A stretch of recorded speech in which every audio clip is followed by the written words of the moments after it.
New Orleans, February 17th, 1987. On St. Charles Avenue, 1.4 million people scream for beads, brass bands, and floats. So no one notices one quiet man pushing through the crowd with a tourist smile. He is Carlos Mendoza, Cuban intelligence, here for a rare undercover meet. The CIA has a file on him thick enough to start a war. But tonight, the agency does not send cops or guns. It sends costumes. 4 sad operatives slide into a 300-person crew formation. Tuba, glitter, captain's sash, waiting for 23 hours. 1 minute later, Mendoza is gone, hidden in plain sight, and the world calls it part of the show. Operation King Cake. Carlos Mendoza does not carry a gun. He carries people. By the mid-1980s, Mendoza has become a senior operator inside Cuba's Dirección General de Inteligencia, the DGI. He is valued because he can recruit assets who do not think of themselves as assets. Business owners, activists, exiles, even friends of friends. His defining skill is simple. He makes betrayal feel like loyalty. Born in Havana in 1947, Mendoza grew up watching the revolution devour its own. His father worked as a mid-level bureaucrat in the Ministry of Sugar, loyal enough to survive the purges, but never important enough to escape suspicion. By age 14, Mendoza had learned the central lesson of revolutionary Cuba. Information is currency, and silence is survival. In 1966, at 19 years old, he was recruited into the DGI not because he was ideological, but because he was observant. He noticed patterns. He remembered faces. He understood that people lie most convincingly when they believe their own stories. By 1972, Mendoza had become one of the DGI's most effective handlers of Cuban-American sources. He did not threaten. He did not bribe. He simply made people feel understood. Associates described him as patient, never rushed. He would spend months cultivating a relationship before ever asking for anything. When he finally made a request, it felt like helping a friend. This approach made him extraordinarily dangerous to American counterintelligence. You cannot detect an asset who does not know they are being used. Intelligence services had tracked Mendoza for 7 years by 1980. The FBI knew he operated through third-party cutouts in Miami. The CIA suspected he controlled a network extending into New Orleans, Houston, and Los Angeles. But suspicion is not evidence. His tradecraft was meticulous. He never met the same person twice in the same location. He used family gatherings, church events, and community festivals as cover for operational meetings. By February 1987, the CIA concluded Mendoza represented a critical vulnerability in their ability to protect Cuban exile communities and detect DGI penetration of U.S. institutions. Then came the rare mistake. A personal visit. Intelligence intercepts from early February 1987 reveal Mendoza discussing travel plans with his wife, Elena. The conversation is mundane. He mentions attending a business conference in Mexico City, bringing back chocolates for their daughter. Analysts noted nothing operationally relevant at the time. What they did not know was that Mendoza had decided to personally service a high-value Cuban-American informant pipeline in New Orleans. The informant, codenamed Laurel in DGI files, had been providing information on Cuban exile political organizations for 3 years. Laurel was nervous. The relationship was fraying. Mendoza believed a face-to-face meeting would stabilize the asset. That single decision turned him from protected bureaucrat into something far more valuable to Langley: a living map of a hostile network. The CIA called this the node removal strategy. The logic was straightforward. Deny the adversary their intelligence advantage by removing the node, not the noise. If the United States could isolate Mendoza, even briefly, his knowledge could roll up sources, expose funding routes, and reveal which Cuban operations were already inside American cities. The doctrine had been refined over decades of Cold War competition. You do not always need to destroy an entire network. Sometimes you just need to cut the spider from the web and watch the structure collapse. Why this approach? Because surveillance was losing. The FBI had been running parallel surveillance on suspected DGI officers in Miami for 2 years. Every lead evaporated into innocent explanations. Arrest was political dynamite. If the U.S. detained Mendoza openly, it would require public charges, a trial, diplomatic protests, and immediate retaliation against American interests in third countries. And a clean disappearance forced Havana into an impossible choice. Accuse the United States and admit Mendoza was operating on American soil, or stay quiet and protect the larger network. The obstacles were brutal. Crowd density made identification and control nearly impossible. Mardi Gras attracted 1.4 million people to a confined geography. Facial recognition technology in 1987 was primitive. Real-time coordination required line-of-sight communication or vulnerable radio frequencies. Time was equally unforgiving. Mendoza's meet was scheduled for 2100 hours near the intersection of St. Charles and Canal. His exfiltration route, a rental car staged near the Superdome, gave him a 40-minute window after the meeting before he would disappear into the night. And plausible deniability was non-negotiable. Anything that looked like law enforcement was a headline. Anything that looked like violence was an international incident. Despite these challenges, planners identified a vulnerability. The meet point and timing aligned with Mardi Gras traffic patterns, creating the one environment where a person could vanish without anyone agreeing on what they saw. The authorization to proceed came in early February from the Special Activities Division. The operation received the cryptonym King Cake. Within 2 weeks, all elements would be in position. But first, the team needed to solve a fundamental problem. How do you make a kidnapping look like a party? During the planning phase, the SAD team leader, a veteran of Central American operations known in files only as Cardinal, experienced what handlers call legend drift. For 3 days, he rehearsed his role as a Mardi Gras crew captain, complete with costume fittings and parade choreography. He attended 2 actual crew meetings under a false identity, learning the social rhythms, the insider jokes, the exact cadence of bead throws. In a post-operation debrief conducted in March 1987, Cardinal reported that by the 3rd rehearsal, he had begun to think of himself as the captain role, not the operative underneath. He described it as wearing a mask so well fitted that you forget your real face. Psychologists noted this as a textbook case of deep cover identity integration. It was a strength and a danger. The mission continued. By February 15th, 1987, the operation entered its execution phase. A CIA surveillance team confirmed Mendoza's arrival in New Orleans via a connecting flight from Mexico City. The window was 72 hours. The plan hinged on one principle. If the environment is loud enough, the operation can be quiet.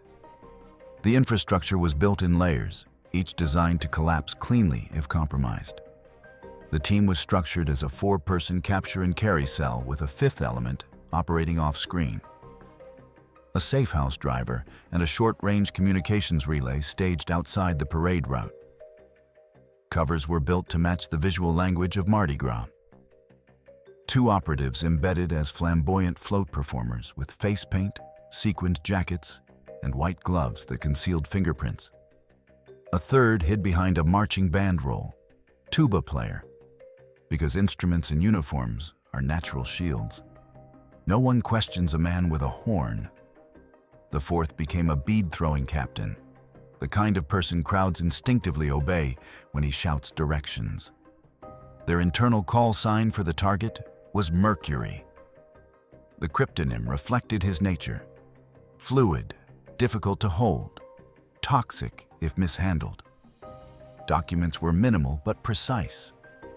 Each operative carried Louisiana driver's licenses issued under shallow cover identities, names that existed in public records but had no digital footprint. The Krewe affiliation was real. The CIA had cultivated a relationship with a mid-tier Krewe organization months earlier through a New Orleans-based cutout. The float itself, a 28-foot structure decorated as a pirate ship, had been modified with a concealed compartment dressed as a prop storage area. The modification required only 18 inches of additional depth beneath the deck planking. From the outside, it looked like every other float in the parade. Equipment was deliberately low-tech. No radio communications during the critical window. Operatives would rely on visual signals and rehearsed timing. The sedative was a fast-acting benzodiazepine compound, designated BZ7 in agency pharmaceutical catalogs, administered via a spring-loaded auto-injector disguised as a fountain pen. The dosage was calibrated for a 70-kilogram male, enough to induce rapid sedation without respiratory collapse. Medical oversight came from a CIA physician embedded in the support cell, monitoring from a van 3 blocks away. Escape routes were mapped with military precision. The primary exfiltration path led from Canal Street through a pre-cleared turn onto Baronne Street, then northwest toward Metairie. The safe house was a contractor-owned property, listed as a film equipment storage facility, providing operational cover for vehicle traffic. The fallback route ran east toward Chef Menteur Highway, crossing into Mississippi if necessary.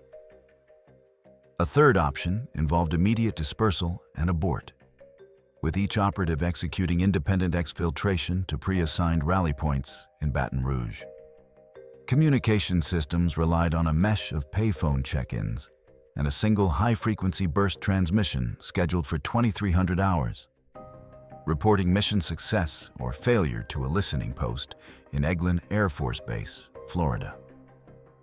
The burst transmitter was a Collins KWM-2 modified for tactical use, small enough to fit inside a briefcase. If the transmission did not occur, the support cell had standing orders to extract immediately and destroy all evidence. Each operative knew only their individual role and the roles of their immediate partners. Cardinal knew the full structure. The tuba operative, codenamed Gras, knew only that he would provide a physical screen at a specific moment.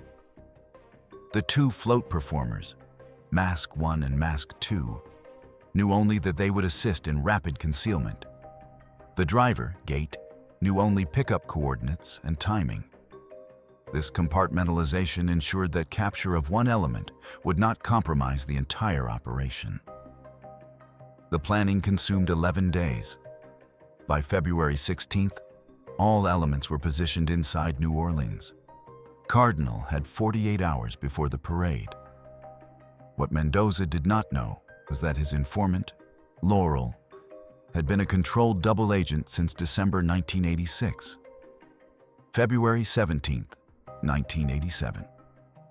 At 1800 hours, Mardi Gras reached full chaos. St. Charles Avenue transformed into a river of sound and color. Krewe formations assembled in staging areas near Napoleon Avenue. Cardinal, Brass, Mask 1, and Mask 2 moved into position within their assigned crew, blending seamlessly into a 300-person formation. The float rolled into line. The tuba was tuned. The costumes were adjusted. Each operative carried a small flask of bourbon, not for consumption, but to explain breath and behavior if questioned. Over the next 2 hours, the parade advanced at 3 miles per hour. The operatives maintained visual contact through pre-rehearsed signals. A raised hand adjusting a hat, a specific pattern of bead throws. At 1950 hours, a surveillance spotter confirmed Mercury entering the parade route on foot near Jackson Avenue. He wore khaki pants, a blue windbreaker, and a Saints baseball cap. He moved like someone trained to look untrained. Neutral clothes, no sudden turns, eyes scanning reflections in storefront windows, never stopping too long. He blended in because everyone blended in. That was the paradox. He was safe because it was chaotic, and doomed for the same reason. By 2000 hours, Mendoza had reached the intersection of St. Charles and Terpsichore. The meet with Laurel was scheduled for 2100 hours, 3 blocks ahead. What he could not see was the invisible net tightening around him. Cardinal had positioned the float to arrive at Canal Street at 2020 hours, creating a 10-minute window before Mendoza would attempt to leave the crowd.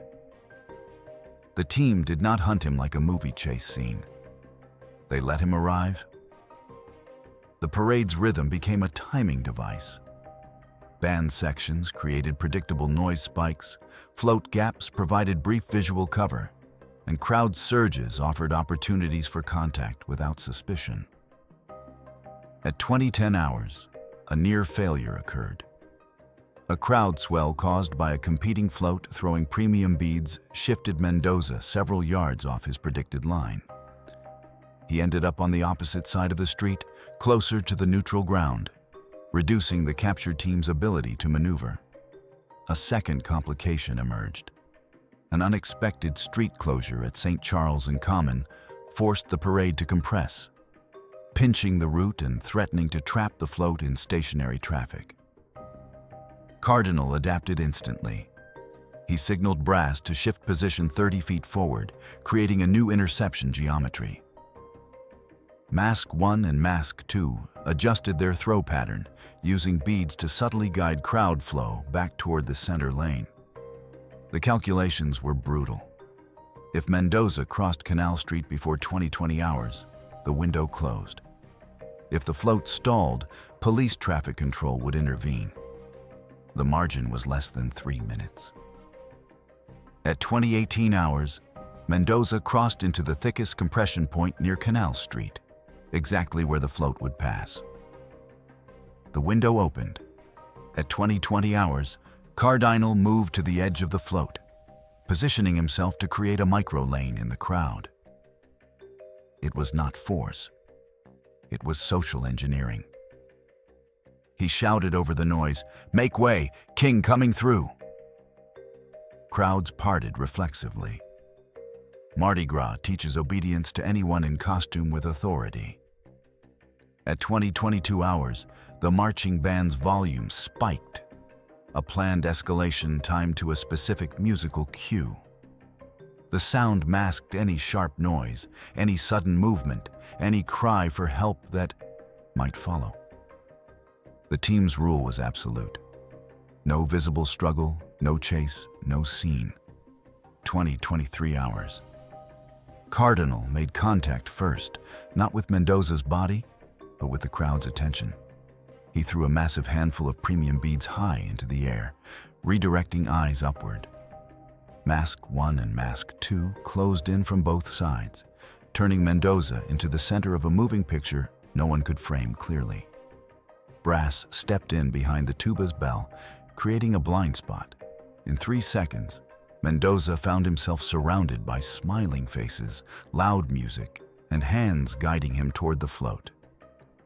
The critical tradecraft was not the sedative. It was the instant narrative. In a party, people accept the strangest images if they come with a familiar label. Mendoza was converted from man to character in under 10 seconds. Cardinal announced loudly, "We got a live one. Too much king cake." Laughter erupted. Hands reached out to steady the drunken fool. Mask 2 administered the injection through the windbreaker fabric, a quick pressure against the lower back, mistaken for a supportive hand. Mendoza's knees buckled. The crowd saw exactly what they expected to see. Another tourist who overdid it. 24 hours. Mendoza's weight disappeared onto the float behind fabric props and fake treasure chests. Mask 1 threw an additional volley of beads to widen the distraction radius. The crowd cheered. The band played. The parade rolled forward. 26 hours. The float cleared the corner of Canal and Carondelet. Police officers waved it through, focused on traffic flow, not cargo. 31 hours. The float executed an off-route turn onto Baronne Street. No sirens, no urgency. Just a vehicle moving like every other vehicle in New Orleans, heading back to storage after a successful parade run. In the concealed compartment, Mendoza's breathing was shallow but stable. Mask 1 monitored pulse. Mask 2 checked pupil response. Cardinal maintained radio silence. Gras rode in the back of a separate vehicle, his tuba disassembled, his costume already changing. 48 hours. In Metairie, a safe house door closed. The parade kept going. And the operation's success depended on the cruelest detail. Hundreds of witnesses, and not one clean story. By 0200 hours on February 18th, Mendoza's absence was first detected as a communications gap, not a missing person. His DGI handlers in Havana expected silence after operational meetings. That was standard protocol. Silence meant security. The alarm did not rise until 0800 hours, when Mendoza missed a scheduled check-in call from a payphone in the French Quarter. Even then, the initial assumption was caution or delay. By 1400 hours, when a second check-in was missed, concern escalated. Every lead ended in contradictory noise.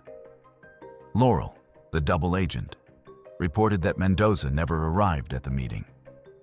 A records check showed no arrests, no hospital admissions, no police incidents involving anyone matching his description. Witnesses near the parade route provided fragmented and useless accounts. One woman claimed she saw a man in a saint's cap being helped onto a float by friendly performers. A college student insisted he saw the same man get into a taxi.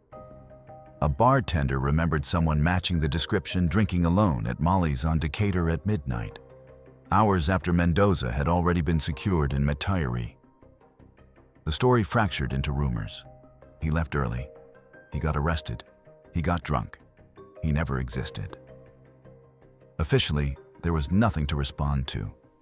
No police report, no public incident, no clear jurisdiction. Privately, both services understood what it meant. Someone had just proved they could extract a high-value target inside a U.S. city without a single gunshot headline. Cuban intelligence issued no public statement. The denials were transparent to those in the field. The FBI, the CIA, allied services. But transparency was not the point. Havana could not admit Mendoza was operating in New Orleans without exposing the network he was servicing. The silence was strategic paralysis. The immediate tactical achievement was immense. Within 72 hours of Mendoza's arrival at a secure CIA debriefing facility in rural Virginia, analysts began extracting operational details. Mendoza provided names of 12 active DGI assets inside Cuban-American exile organizations. He confirmed funding routes through third-party remittances disguised as family support. He identified a penetration inside a U.S. Customs office in Miami that had been undetected for 4 years. He revealed meeting protocols, recognition signals, and the structure of DGI compartmentation in North American operations. The strategic gain extended beyond raw intelligence. The operation demonstrated a capability that changed the calculus for hostile services. Nowhere was safe.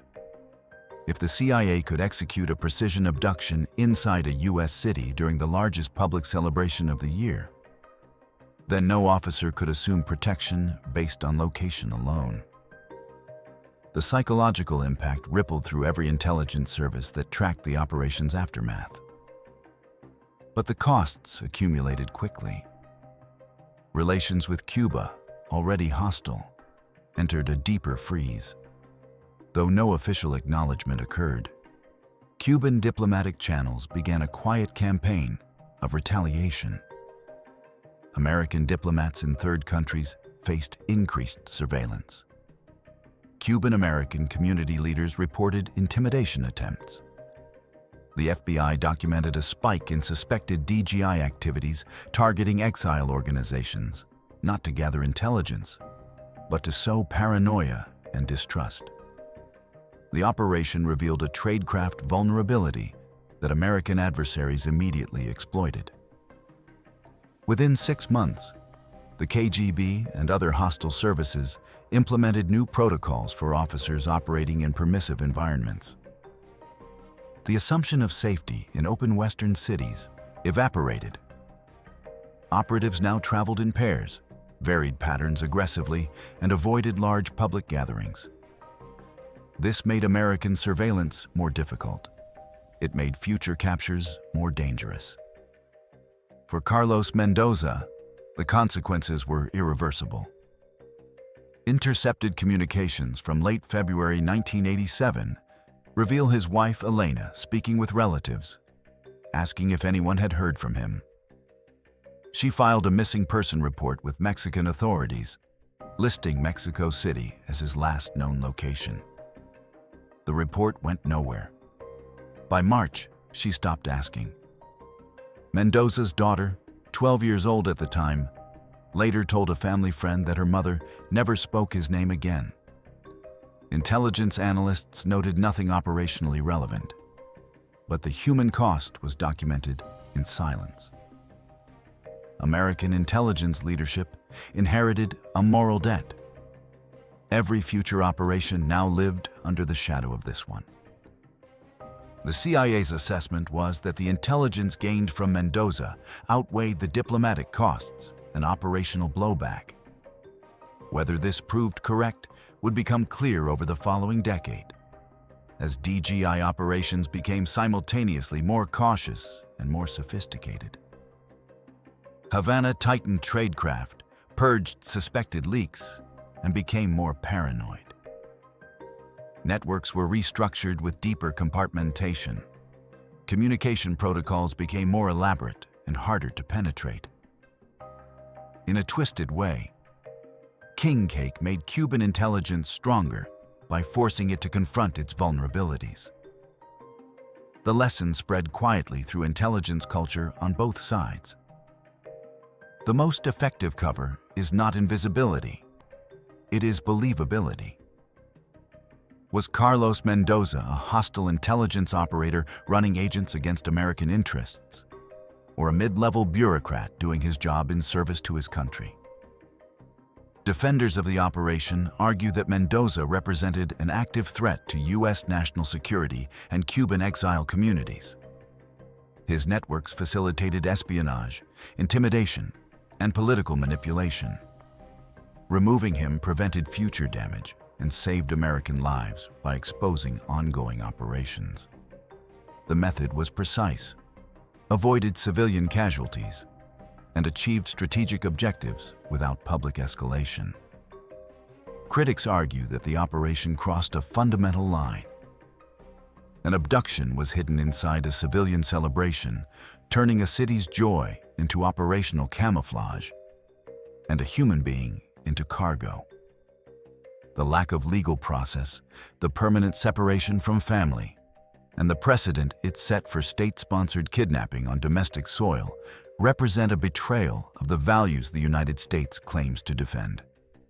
If intelligence services can justify this, what cannot be justified in the name of security? The answer reveals more about your worldview than about Mendoza. It exposes the question every democracy must confront when national security collides with moral restraint. What is your take? If a kidnapping prevents a larger war, is it still a crime, or is it simply statecraft with better costumes? Drop your perspective in the comments. If this story made you question where the line should be drawn between security and liberty, hit that like button and share this with someone who needs to think harder about power.